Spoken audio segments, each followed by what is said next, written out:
What color? Black. Black? What color was he? Caucasian. Jesus was a human. If you're a Christian, you believe that he was the second son of the Blessed Trinity. He was the Son of God. He was divine, but he was expressed in his 33 years on earth as a human being. And now coming forward are not a few very, very active people to say that the presentation of a white Jesus down through history before people of color has served to characterize the Caucasian as superior, as the best, as better than others. And more than that, has perpetuated a lie on the people of color and continued their enslavement. That's right. Here's who's here. Blair Underwood joins us from L.A. Law. How?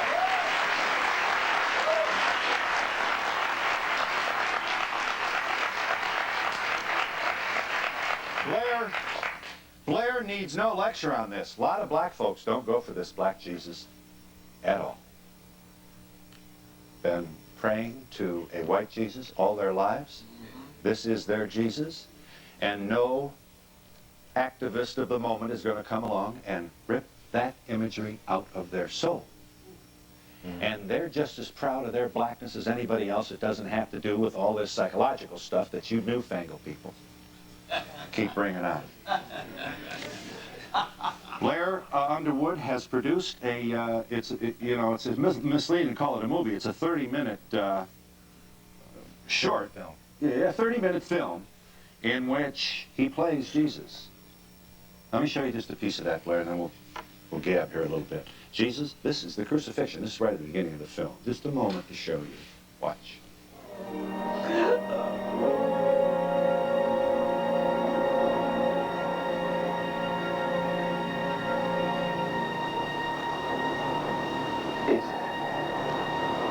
It's finished.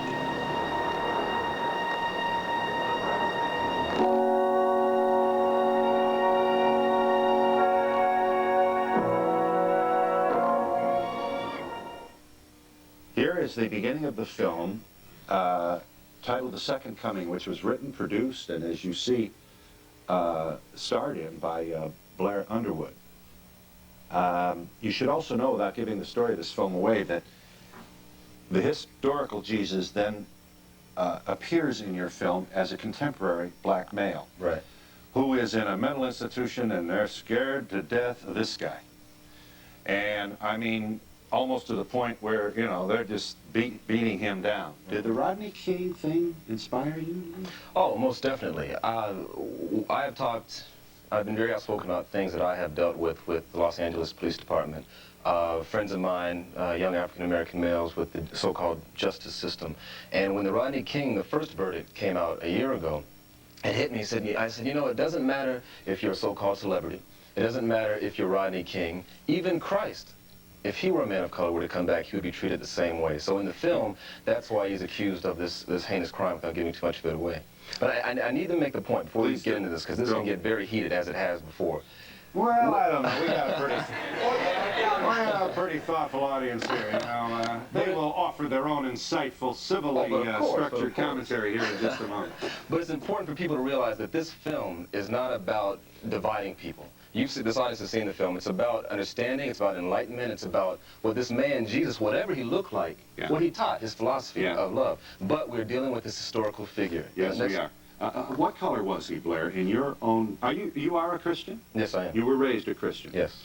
And, you know, this is not an investigation, but, I mean, was it, you better get to church or Mama's going to have to know why? I don't know. It was pretty much like that, yeah. All right, so that you... was it Baptist? Baptist. All right, so you sang all those hymns to Jesus, and I'm sure that Jesus, throughout your childhood, was white. Is that so? That's correct, but we were always told that he was a man of color. Before we get into it, you have to understand what is black. What is blackness? Blackness is one of three things. It's either a perception, what you see. When you look at me, you feel you see a man of a darker hue. It's either a state of mind, a consciousness. That's why I have friends of mine who are white, and you'll say, and they know more about African-American heritage and culture than some black people. And you'll say, well, this white guy, he's black. He's a brother. Thirdly, when we talk about blackness, it's defined by your ancestral lineage, your genealogical line. If you go to the genealogical line of Jesus, there are people of color throughout his lineage completely. And the thing is, before anybody can take issue with this film or with this entire issue, and it's not a novel idea, the significance of this film is it's never been on camera. A black Jesus has never been on camera. Right. Certainly not a crucifixion. So it's been there.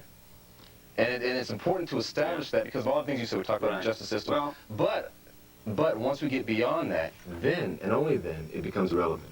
yeah, What let me it looks just, like. I want to make sure I understand your position here, Blair.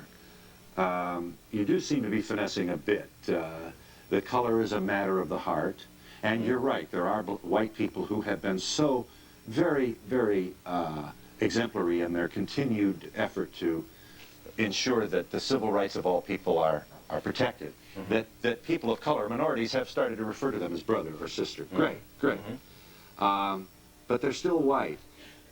I think you are suggesting that there's some pretty good historical anthropological evidence suggesting that Jesus just probably was black. Am I correctly stating your?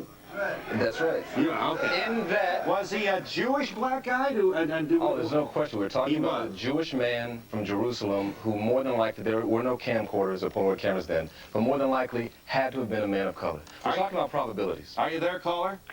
Yes, Phil. I just want to say that when God said he was going to make man in his image, he did not mean white, green, or any color. It was supposed to be spiritually like him. Very good. And that's what is important. Yes, well, Thank wait you, a minute. Phil. Hold Thank it. you, Phil. Yeah. Okay. Well, that's, I tell you, caller, I very much appreciate your thoughtful comment, except you are kissing a baby here.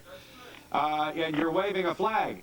These politically active people who want to, as you'll see in a moment, there are people who are taking down the white Jesus because that is, he has been presented for 2,000 years before peoples of all color as a Caucasian, God. European, I got through. Europe. Oh, you got two lines coming in on one. That's a pretty good sign, Larry. You've kind of rung the bell here. So please don't miss the point. It's not enough to say, hey, we're all God's children. If you continue to present Jesus this way before little African-American children or people of color all over the world, they grow up somehow believing that way down inside, white is better. Plus the fact that we're talking about the historical figure. We are created in God's image, but this man, Jesus, the actual Yeah. human being we're speaking of. Are you there, caller? Yes, I am. You wanted to say. Yeah, I wanted to say I'm a 32-year-old white female who was raised Catholic, and I just have to say that no matter if Jesus is black, white, green, red, I believe in the Supreme Being, and I Yeah. think that's what we all have Very to good. look May at. I ask the Catholic this question? Yes. How would it be okay with? I assume you're a churchgoer. Well, no, not as much as I was. Well, when but I you've was- been all right. Well, that's not this. Would you approve of your pastor changing the color of Jesus statues to black in your church? If that was what my church did, I don't look at a picture of Jesus and say, oh, that's Jesus. I have a feeling within me Right. that there's a Supreme Being. but what and it color doesn't has matter what color color has Jesus been throughout your childhood? White. And what I color- think that's ridiculous What because, color was his mother? you know, who knows? And I don't think those people that are on your show that There were. I must tell you this. I'm older than you are, but there were no black statues in my childhood. well, right. I mean, everybody. St. Teresa, Joseph, everybody. Everybody. The guardian angel was white. Right, they were all white. And I'm just saying, but just because that's how we were raised Doesn't mean that we have to be so narrow-minded and so focused. Blair on agrees, something I'm that sure. We Yeah, can't open up our minds and our hearts to something different. She's missing the point. It is twofold. You have to answer this question twofold. It's important because when you speak of this man, when all the evidence points to that, it's an affirmation of people of color. I'm speaking of Latino, Asian, African Americans, Native Americans, people of color. It's an affirmation of our place in history that we contributed. I'm telling you, people wonder why there are riots and why there are blacks and Latinos in jail so much. there's no self-image. Right. When you deal with revisionist history that's been revised and altered as it has, it deals with your self-image. You don't care about life anymore. The Reverend George Stallings, now referred to as bishop, former Catholic priest, since has split himself from mainstream Catholicism, has his own church, Washington, D.C. He preaches a sermon. Here he is, Good Friday of this year, the Reverend Stallings from Washington. We must make one thing clear on this Good Friday, that the Jesus of history that you saw walking up the street just a few minutes ago is only an imposter. The white Christ is only a figment of Michelangelo's imagination. The white Christ is an imposter of white Christianity. Now, what I'm seeing is we're starting to divide. It's not about dividing people. It's about speaking about the truth. And then, that's the second fold of the question, you have to deal with this man. This man was about love. This man was about embracing everybody. This man was about forgiveness. This man was about enlightenment. This man was about tolerance. And that's what this film that we did, The Second Coming, is about. Tolerance for each other and tolerance for each other's religious beliefs. I have to say, I have to make this point, with all respect to Archbishop Stallings, I don't agree with tearing down other images. You can't force people to believe like you believe. I believe in speaking about the truth. Speaking of tearing down, here is the Reverend Stallings. I'll tell you what, whether you're on Saturday Night Live or standing in this public square in Washington, D.C., seems everybody's putting a match to something today. So this is not going to be met with the approval of everybody. Some people communicate differently than others. And if I'm understanding Mr. Underwood, you are, among other things, saying that you believe it can be established very credibly that Jesus was a man of color, and that, if I'm understanding you, you have a certain empathy for those, especially those older Christians of all colors who have spent a lifetime worshiping a white Jesus. You're not going to go in there and break anybody's statue, but you are stepping forward to say, I'm stepping forward 2,000 years later. You have to understand the initial images of Christ and the Madonna, and countries like Poland, Spain, Italy, these are white Caucasian countries, worship a black Madonna and a black Jesus. Right. These images were altered and changed. Right. Are you there, caller? Hi. Hi, Donahue. Hi. I'm calling from Pennsylvania, and I'm a white female, and I don't see where there's any difference in whether or not Jesus is black, just like the first caller. First, I'd like to commend Blair Underwood for the relevance of what this is bringing out to the surface. In these day and ages, people need to get beyond the color factor. Yes. Who we pray to does not matter. We were created in his image. If I go to heaven, I might see him as white. If someone else goes to heaven, they might see him as black. Who do we know what we're going to perceive him as? Well, except that we are left to at least leave the door open for at least an inquiry, as Mr. Underwood has already offered us with his film titled The Second Coming. I agree. If we accept the humanity of Jesus, that Jesus was a human being who happened to be divine, and that is traditional Christian doctrine, then we have to deal with his ethnicity. And that's what Blair is doing. I'm glad you called, Pennsylvania. Are you there? You had a brief comment. Go ahead. Yes, I would like to say that, number one, yes, Jesus Christ was a black man. Jesus Christ was from the Mediterranean region. And if you were to read in your Bible, it will tell you that he had matted hair and webbed feet. White people always said that black people had webbed feet. But that's not the issue here. The issue is, look to the true fact. Right. Over in the Mediterranean, people were of dark skin. You know this Revelations quote?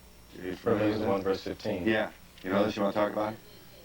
Here we go. As you know, the Bible is, of course, I'm a brilliant biblical scholar. But here's from Revelation. His head and his hairs were white, like wool, as white as snow. And his eyes were as a flame of fire. And his feet like unto fine brass, as if they burned in a furnace.